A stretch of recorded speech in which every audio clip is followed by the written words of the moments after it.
지혜로운 사람의 책망을 듣는 것이 우매한 자들의 노래를 듣는 것보다 나으니라. 우매한 자들의 웃음소리는 손 밑에서 가시나무가 타는 소리 같으니 이것도 헛되니라. 탐욕이 지혜자를 우매하게 하고 뇌물이 사람의 명철을 망하게 하느니라. 아멘. 오늘 우리가 함께 읽은 전도서 7장 5절에서 7절에 있는 말씀은 우리가 세상을 살아가는 데 있어서 우리가 지혜로운 사람이 되어야 한다라고 하는 것이고, 그리고 이 지혜로운 자들도 조심해야 하는 것은 물질, 돈을 조심해야 한다라고 하는 겁니다. 특별히 오늘 주시는 7절에 보면 탐욕이 지혜자를 우매하게 하고 뇌물이 사람의 명철을 망하게 하느니라. 이러한 관점에서 보게 되면 이제 성경에서는 물질 자체가 우리를 편하게 하고 편하게 하는 그런 역할은 하기는 하지만, 그러나 우리에게 꼭 유익한 것이라기보다는 우리가 세상을 살아가는데 극히 조심해야 될 것 가운데 하나가 바로 물질이고 사람 마음속에 있는 탐욕을 조심해야 함을 우리에게 가르쳐 주시는 귀한 말씀이 되겠습니다. 따라서 오늘 주시는 이 본문의 말씀에서 우리는 지혜로운 자의 삶을 추구하는 것, 그리고 여기서 말하는 지혜는 세상에서 많이 배운 그런 지혜자라기보다는 여기서 말하는 지혜로운 사람이라고 하는 것은 하나님의 말씀을 전해주는 자들, 즉 우리가 이 잠언이나 전도서에서 아버지가 아들에게 하나님의 말씀과 하나님에 대한 체험의 말들을 전해주는 그 지혜를 우리가 듣고 살아가는 자들이 되어야 한다.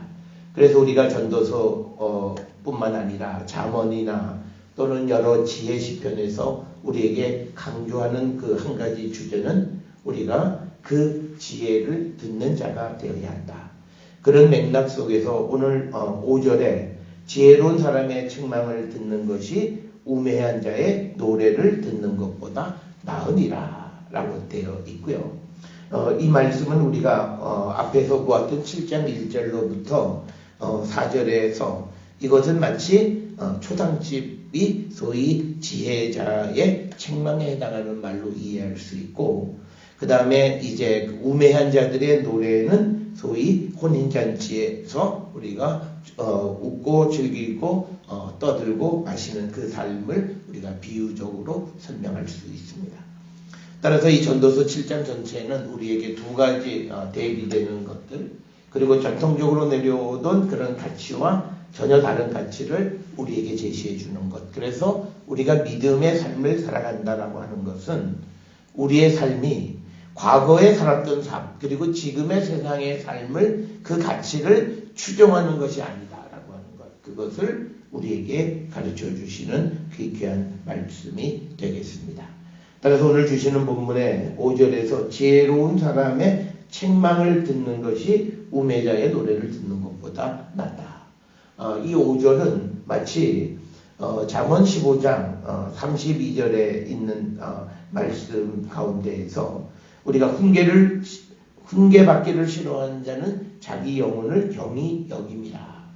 그러니까 하나님의 말씀을 통해서 자기에게 주는 어떤 경책의 말씀을 우리가 달게 받지 않는 자들은 자기 영혼을 경히 여기는 자다. 이렇게 성경은 이야기하고 있습니다.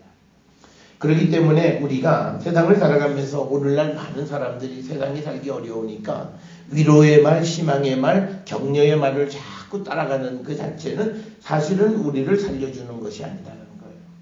오늘 우리에게 필요한 것은 하나님의 말씀을 통해서 끊임없이 우리를 책망할지라도 그 말을 듣는 것이 오히려 우매한 자들의 노래를 듣는 것보다 낫다라고 하는 겁니다. 우리의 삶이 하나님 앞에서 우리가 무언가 칭찬을 받으려고 생각하는 것 자체가 잘못된 거예요. 왜 그러냐면 기본적으로 성경에서 우리와 하나님 사이의 관계는 우리가 하나님 앞에 죄인의 관계예요. 그 죄인이 어떻게 하나님 앞에 칭찬? 그러니까 인간의 교만함이에요. 자기 자신이 누구인가를 알지 못하는 인간의 아주 극히 교만한 마음이 내가 위로를 받으려고 하나님 앞에 나오는 거예요. 우리에게 위로는 우리가 이 잠언이나 전도서에서 강조하는 게 뭐냐면 아들을 사랑할 때 아버지가 아들에게 매를 치는 것처럼 그 하나님의 책망의 말을 듣는 게 우리에게 위로가 될 수 있어야 돼요. 그가 영적인 사람이에요. 우리가 육적인 사람이라고 하는 건 눈앞에서 달콤한 이야기, 뭐 저 사람의 속마음이 아닐지라도 내 앞에서 하는 그 말 한마디 좋은 말 거기에 헤헤 하고 하는 삶을 살아가고 거기에서 힘을 얻었다라고 하는 말 그 자체가 굉장히 잘못된 것이고, 특별히 우리가 세상을 살아가면서 우리는 하나님이 아니고 예수님이 아니에요. 그래서 우리가 누구에 대해서 괜찮아, 잘 될 거야, 이 말을 우리가 할 수는 없어요. 그거는 하나님이 주시는 거고, 하나님이 이 사람을 훈련시키시기 위해서 더 긴 터널로 데리고 가면 어떡하려고요. 우리가 함부로 잘 될 거야 라고 하는 그냥 인간적인 립서비스적인 차원에서의 말을 함부로 하는 자가 되어서는 안 된다라고 하는 겁니다. 오히려 우리는 그러기보다는 잘못한 사람들에 대해서 견책하고 책망하는 삶을 살아야 된다라고 하는 거고, 우리가 레위기 19장에서는 누군가가 잘못하는 것을 보고 그냥 내버려두면 그 죄를 방관하는 사람이 짊어진다고 이야기하는 거예요. 그 말은 우리가 어떤 이들이 잘못하고 바른 길을 가지 못했을 때, 그리고 방황할 때 그에게 지혜로운 책망의 말씀, 하나님의 말씀을 그에게 주는 자가 되어야 하고, 우리는 그 말을 즐겨 듣는 자가 되어야 한다. 그래서 우리가 이 잠언에 보게 되면 잠언 13장 18절에 보면 훈계를 저버리는 자에게는 궁핍과 수욕이 이르거니와 징계를 받는 자는 존용을 받는다, 영광을 얻는다, 이렇게 되어 있습니다.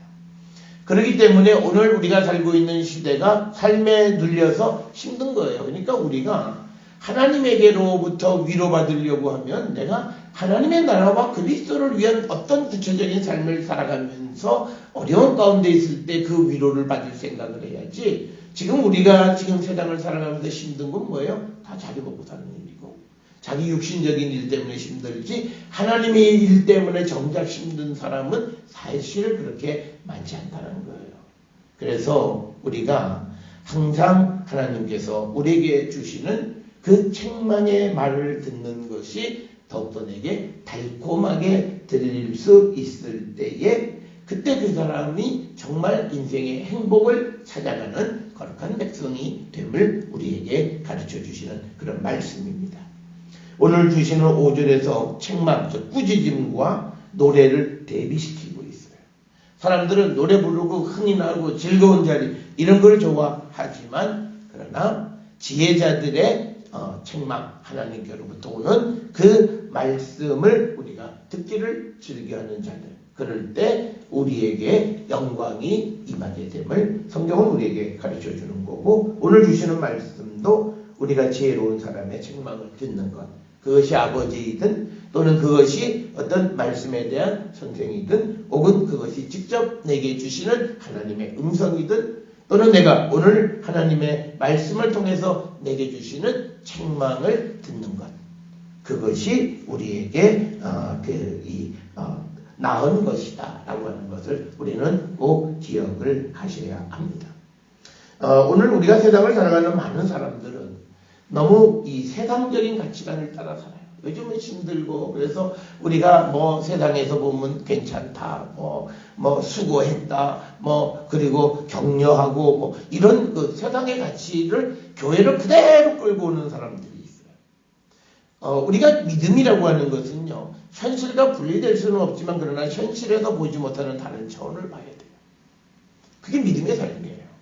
그냥 육신에만 그냥 매몰되어져 있으면 안 된다는 거예요. 그러니까 우리가 어떤 사람을 볼 때에도 그 사람이 겉으로 나타나 있는 화려하고 번드름한 모습을 보고 그 사람이 괜찮다 아니다를 얘기하는 것이 그 사람의 영을 볼 수 있어야 되고, 그러니까 그것이 성령 안에 있는 사람의 영을 분별할 수 있다는 거예요.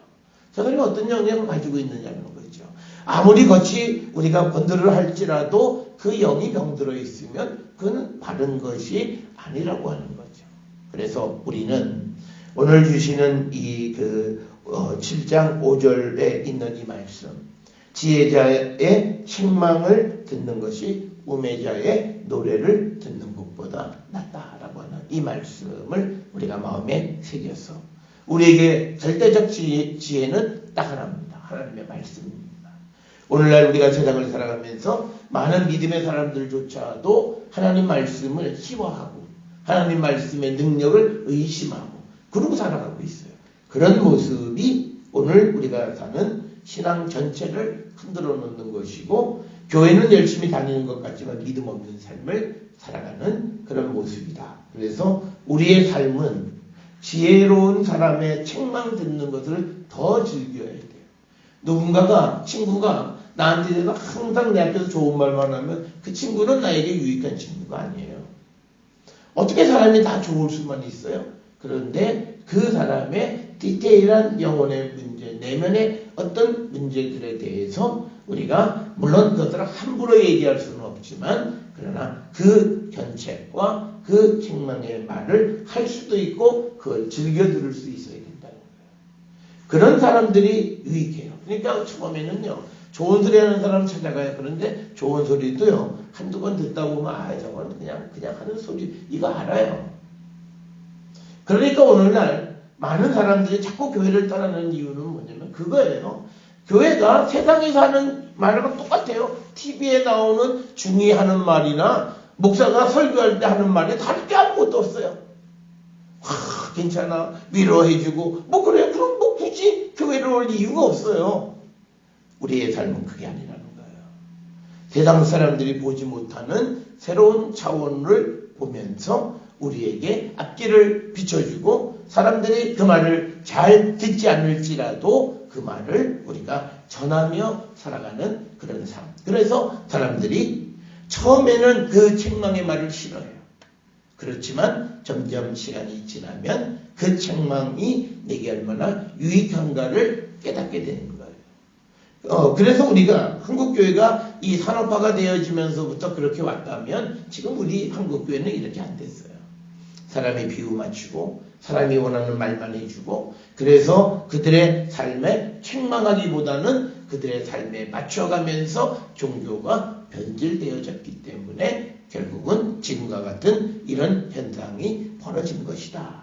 그래서 이것은 우리가 어느 한두 사람의 문제가 우리들 마음 자체가 이미 수십 년 동안 여기에 조금씩 오염됐어요. 그래서 하나님의 말씀도 책망의 말씀보다는 위로하는 말. 그래서 대부분의 사람들이요. 성경에서 좋은 구절이라고 밑줄 치고 읽는 구절도 보세요. 다 좋은 말만 들어요. 정말 나는 정말 이 말씀에 내가 여기에 빠지면 안 돼. 그래서 이 말씀 내게 정말 이건 내가 평생 마음속에 새기고 살아야 되겠어. 이런 거 없어요. 전부 다 회복된다, 잘된다, 축복하리라, 복주리라 이런 말만 우리가 다 밑줄 치고 외우지 내 삶을 책망하는 그런 말씀에 대해서는 별로 우리가 귀담아 듣지 않는 이 모습. 이건요 병든 거예요. 이건요 주님 안에 있는 모습이 아니에요. 이것은 예수님을 영접하고 성령 안에 있는 사람의 모습이 아니라는 거죠. 그러니까 결국은 자기 자신도 못 보고 다른 사람도 보지 못하는 거예요. 그러니까 그 속에서는 우리가 사람들 사이의 교제 속에 영적인 교제가 있을 수가 없다는 거예요. 그러니까 우리가 교회가 더 이상 교회가 아니고 마치 사업장에 미팅을 하는 그런 장소처럼 바뀌어가는 그 현실을 우리가 지금 목도하고 있다. 따라서 우리가 이런 현실 속에서 지혜로운 사람의 책망 듣기를 즐겨하는 자가 되어야 되고, 여러분 우리가 기도하셔야 돼요. 사람은 다 좋은 말 듣기 좋아하는데 하나님, 내가 하나님으로부터 나오는 책망의 말씀을 매일 듣고 그것이 내게 힘이 되고 그것을 통해서 내 삶을 정결케 하는 자가 되게 해달라. 이게 기도해야 돼요. 그래야 우리가 영적으로 더욱더 우리가 성숙한 그런 사람들이 될 수가 있다라고 하는 겁니다. 이어서 우리에게 주시는 것이 6절에 우매한 자들의 웃음소리는 손 밑에서 가시나무가 타는 소리 같다. 그러니까 손 밑에 가시나무는요 조금 있으면 다다닥 그리고 타요. 그거 타면 없어져요. 그 다음에 소리 안 나요. 그게 마치 우매자들의 웃음, 우리가 세상에서 추구하는 즐거운 기쁨은 그냥 다 없어져 버리는 것과 같은 것이다, 헛된 것이다 라고 하는 것을 우리에게 보여주고요. 우리말에는 나타나지는 않지만 우리가 이 본문에서 소치라고 하는 단어와 가시나무라고 하는 단어, 가시나무는 솥은 시르를 사용했고 가시나무를 뜻하는 것은 시라라고 하는 말을, 그래서 우리가 언어 유희, 즉 워드 플레이를 여기서 우리가 찾아볼 수 있는 겁니다. 그래서 여기서 우리에게 강조하는 건요, 금방 없어져 버리는 그 위로, 그 우리에게 무슨 유익이 있냐는 거예요. 그걸 투자하지 말라는 거예요.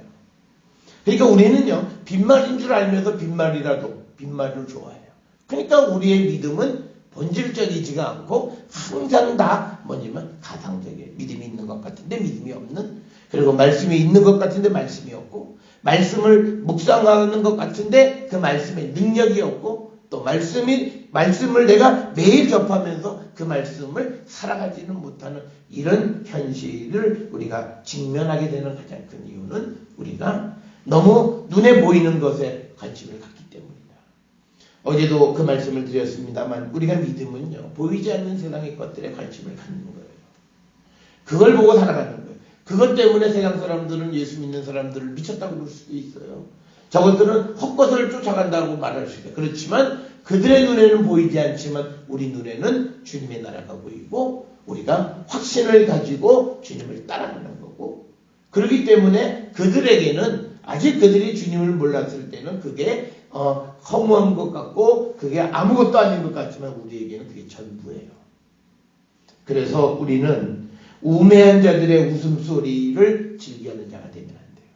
우리가 성경에서 많이 어떤 한시적인 것, 있다가 없어지는 것, 아침 안개를 많이 비유하고, 그 다음에 많이 비유하는 것이 가시가 많은 나무, 가시나무가 솥 밑에서 불에 태워지는 거예요. 그러면 다다닥 하지만 그건 금방 탁 타버려요. 우리가 과거에 옛날에 이 농촌에서 솥에 나무를 해다가 불 때면 처음에 넣으면 소리가 다다닥 소리가 나고 아주 물이 활활 타는 것 같지만 금방 사라져 버린다는 거예요. 그래서 오늘 이 7절에 있는 말씀은 우리는 잠시 있다가 없어지는 그런 말을 우리가 즐겨하는 자가 되면 안 됩니다. 그래서 우리가 언어 습관에요, 쓸데없는 말을 하면 안 돼요. 빈말로 남에 대해서 립서비스가 너무 심해요. 그러면 안 돼요. 돌아서서 욕할 망정 앞에서는 좋은 얘기. 그러니까 우리가 표면적으로 사람을 보아갖고는 저 사람이 나에 대해서 어떤 생각을 가지고 있는지 전혀 알 수가 없어요. 그러니까 그럴 때 어떤 문제가 생기냐면 진실된 사람, 눈앞에 보여지는 그 모습을 그대로 받아들이는 사람은 상처 입어요. 왜? 저 사람이 나한테 좋다고 그랬으면 좋은 줄 아는 거예요. 그런데 뒤의 모습은 좋은 게 아니에요. 다른 그런 생각과 모습을 가지고 있는 거예요. 그러니까 진실되게 그 사람을 믿었던 사람들은 실망을 하거나 또는 마음에 상처를 입게 되어지는 것이다. 그래서 우리는 보여지는 것보다는 정말 보이지 않는 것에 더 영원한 것에 가치를 두고 살아가는 자가 되어야 한다. 특별히 오늘 우리가 사는 시대에는요, 말폭탄, 이게 트럼프가 북한에 대해서 하는 것만 말폭탄이 아니라 오늘날 보면 방송이나 책이나 서점가에 보면 전부 다 위로하고 격려하고 이런 것들이 잔치됐다고 알려져요. 그런데 그것이 우리에게 근본적으로 뭔가 힘을 주냐? 내가 최근에 읽을 때는 잠깐 감흥이 맞아. 그리고 지나면 그만이에요. 영원성이 없는 거예요. 그리고 나는 옛날로 다시 돌아가는 거예요. 왜 그러느냐? 이유가 딱 하나야. 그것은 나의 근본의 문제를 건드리지 않아요. 그러니까 문제는 그대로 남아있어요. 그래서 우리가 예수님이 이 사마리아 여인을 만났을 때 그 여인이 세상에서 버림받은 여인이었잖아요. 사마리아라는 지역 자체가 그 당시에 사람들로부터 버림받은 곳이고, 그 다음에 그 안에서도 이 여인은 도덕적으로도 사람들에게 천대받던 여인이에요. 그런데 예수님이 그 여인하고 말할 때 그 여인의 그 상처를 뒤집어내는 거예요. 너 몇 번이나 결혼했고 네 남편이 어디 있고 그거를 다 뒤집어내. 그 후에 그는 생명의 말씀을 그가 발견하고 예수를 따르는 자가 되는 거예요. 그래서 그가 치유가 되는 거예요. 세상은요, 우리의 아픔, 문제 이걸 덮어버려요. 그러니까 눈앞에서는 좋은 얘기로 끝나요. 아무것도 안 돼요. 그냥 똑같은 자리에 맴돌고 오히려 더 악화되어지는 모습을 우리가 보는 거예요. 이유가 딱 하나예요. 우리가 본질을 건드리지 않고 겉에 나타나 있는 상처에 그냥 밴드 하나 붙여주는 거예요. 겉으로는 멀쩡하지만 속으로는 썩어 들어가고 있어요. 그러니까 얼마 지나면 또다시 같은 문제로 고통을 당하고 또다시 반복하는 삶을 살아가는 이유는 바로 그거예요. 그래서 우리는 영원한 것을 추구하는 삶을 살고 우리의 삶의 가치가 이 땅에서 잠시 있다 없어지는 것에 관심을 갖냐 안 갖냐. 그러니까 사람이 하나님의 말씀에 세상 사람들의 말보다 더 중요하게 살아가는 기본 원리가 딱 정해지면요. 그 사람이 살아가는 모든 삶은 그렇게 바뀌게 돼요. 그런데 그게 안 되면 뭐 이쪽에서는 좀 잘하는 것 같으면 저쪽에서 문제가 푹 터지는 거예요. 그래서 우리가 앞에서 말씀했던 것처럼 5절에 나와 있는 그 말씀처럼 지혜로운 사람의 책망 듣는 것을 우매자들의 노래 듣는 것보다 더 낫다라고 하는 이 말씀을 우리가 듣고 그 말씀을 따라 살아가고 그 말씀이 진리임을 고백하는. 그래서 우리가 우매자들의 웃음소리를 그냥 우습게 여길 수 있어야 되고 그것보다는 지금은 나한테 힘든 책망의 말씀이긴 하지만 그러나 지혜로운 사람의 책망의 말을 듣는 자가 되어야 함을 우리에게 가르쳐 주시는 귀한 말씀이 되겠습니다. 그러면서 지혜자도 조심해야 되는 게 있다는 거예요. 탐욕이 지혜자를 우매하게 하고 뇌물이 사람의 명철을 망하게 한다는 거예요. 그래서 우리가 믿음의 삶을 살아가는 자들이요 가장 조심해야 되는 것 중에 하나가 뭐냐? 물질이라는 거예요. 돈이 사람을 우매하게도 만들고 결국은 그 사람을 망하게도 할 수 있다는 거예요. 그러니까 이 돈이라는 것은요 우리에게 우리가 살아가는데 필요한 것이긴 하지만 꼭 우리에게 좋은 건 아니에요. 그 이유는 우리가 누가복음 12장 19절에 보면 부자 농부의 이야기 잘 알고 있어요. 농사가 잘 돼서 그가 많은 농작물을 이제 수확을 해서 창고를 짓고 쌓아두니까 누가복음 12장 19절에 뭐라 얘기하냐면 내가 내 영혼에게 이르되 영혼아 여러 해 쓸 물건이 많이 쌓아두었으니 평안히 쉬고 먹고 마시고 즐거워하자 이렇게 말할 거라는 거예요. 그러니까 이건 뭐냐면 재물이 우리에게 주는 악한 거예요. 우리를 하나님에게로 더 가까이 가게 하는 것이 아니라는 거예요. 그래서 오늘 그 맥락과 같은 말씀이에요. 사람이 탐욕, 물질을 추구하는 삶을 살면 그 지혜자가 우매하고 그의 명철을 망하게 하는 것이다 라고 하는 거예요. 그래서 우리는 세상을 살아가면서요. 우리가 너무 물질의 지배를 우리가 받고 살아가면 안 된다는 거예요. 그러니까 우리가 물질의 지배로부터 벗어날 수 있는 건 뭐냐면 하나님 내게 주신 것에 대한 확신을 가지셔야 돼요. 하나님 내게 주신 것이 내게 지금 가장 좋은 것이고 가장 소중한 것이라고 하는 그 고백 속에서 그 주신 것에 감사하는 삶을 살아야 돼요. 우리는 그 감사보다는 더 많은 허황된 것들을 추구하는 삶을 살아가고 그것을 위해서 기도하는 믿음의 삶을 살아가요. 그러니까 결국은 그 믿음 자체가 잘못된 방향으로 흘러가고 있다. 그래서 오늘 주시는 이 본문의 말씀에서 지혜자가 돈의 매수가 돼버리면 이게 문제가 아주 심각한 거고 그 다음에 또 뇌물, 선물 이런 것들이 결국은 사람의 명철을 망하게 한다라고 하는 거예요. 그러니까 우리 사회가 최근 몇 년 전부터 이제 뭐 주고받는 일을 안 하는 것 굉장히 좋은 현상이에요. 굉장히 중요한 거예요. 특히 우리가 믿음 안에 있는 사람들은 성경의 가르침이 바로 그거예요.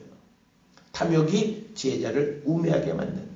선물이, 뇌물이 사람을 망하게 한다. 그래서 출애굽기 23장 8절에 보면 그 뇌물에 대해서 너는 뇌물을 받지 말라. 뇌물은 밝은 자의 눈을 어둡게 하고 의로운 자의 말을 굽게 한다. 이렇게 기록이 되어 있고 또 같은 말씀으로 신명기 16장 19절에서도요. 뇌물을 받지 말라. 뇌물은 지혜자의 눈을 어둡게 하고 의인의 말을 굽게 하는 것이다.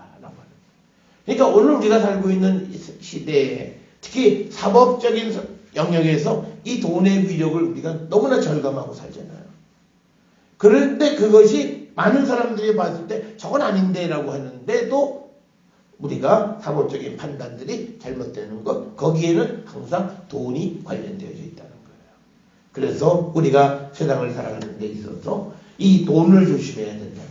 그러니까 우리가 디모데전서 6장에서 말하는 것처럼 부하려고 구하고 그것을 위해서 하나님 앞에 기도하는 건 어리석은 거예요. 우리는 솔로몬의 예처럼 지혜를 구할 때 하나님이 더불어 주시는 부를 가지고 하나님을 위해서 쓸 수 있는 자가 되어야 돼요. 그래서 그것을 소중히 여기고 하나님이 주셨으니 다시 하나님께로 돌려드리고자 하는 그런 삶을 살아야 우리가 정말 뇌물의 또는 물질의 노예가 되지 않는다라고 하는 겁니다. 그래서 오늘 주시는 7절에서 우리가 물질을 조심하라고 하는 이 말씀을 우리는 귀담아 들어야 되고, 오늘을 사는 우리의 현실에서는 이 말씀이 더욱더 실감 있게 들리는 말씀이다. 그래서 오늘 주시는 전도서 7장 5절, 6절, 7절은요. 첫째는 지혜자의 뼈아픈 말을 들어라 라고 하는 거예요. 그리고 또 하나는 지혜자는 돈을 조심해라. 왜? 돈은 사람을 우매하게 하는데 하나님을 찾지 않게 하는 것이다. 이것은 누가복음 12장 19절에 많은 것을 쌓아두면 이제부터는 그가 하는 말이 내 영혼아 내가 쓰는 물건이 많이 평안히 쉬고 먹고 마시고 자기 육신을 즐겁게 하는 거예요. 그래서 우리가 물질이 우리에게 나쁜 이유가 바로 그거예요. 우리 육신을 편안하게 하는 삶을 살아요. 어제도 말씀을 드렸습니다만 미국에 공부 중인 우리 청년이 내가 덜 편하고 덜 누리고 굉장히 중요한 거예요. 그 말은 하나님이 주시는 것, 하나님께로 한 걸음 더 다가서겠다는 거예요. 그래서 우리의 삶이 정말 지혜자의 음성 말씀을 즐겨하는 그 책망의 말씀을 마음에 깊이 새기고 우리가 살아가기를 결단하는 자가 되어야 되고, 우리가 믿음의 삶이 물질과 결부되어지면 그건 다 문제가 심각해져요. 얼마 전에 무슨 차명 계좌를 만든 어느 교회의 이야기가 뉴스거리가 되고 이런 다 물질 때문에 문제예요. 그래서 우리가 오늘 주시는 이 말씀에서 탐욕이 지혜자를 우매하게 하고 뇌물이 사람의 명철을 망하게 한다. 우리가 지혜자의 말을 듣기는 해야 되지만 지혜자는 그것을 통해서 부한자가 되고자 할 때 이미 그 역시도 병들었다라고 하는 것을 우리에게 가르쳐주면서 우리는 영원한 하나님의 말씀을 사모하고 그 말씀을 듣고 그 말씀이 내 발에 등불이고 내 길을 인도하시는 유일한 그 생명의 말씀임을 고백하면서 우리가 그 지혜자의 책망의 말씀을 즐겨 듣는 우리 모든 성도들이 될 수 있기를 주의 이름으로 축원합니다.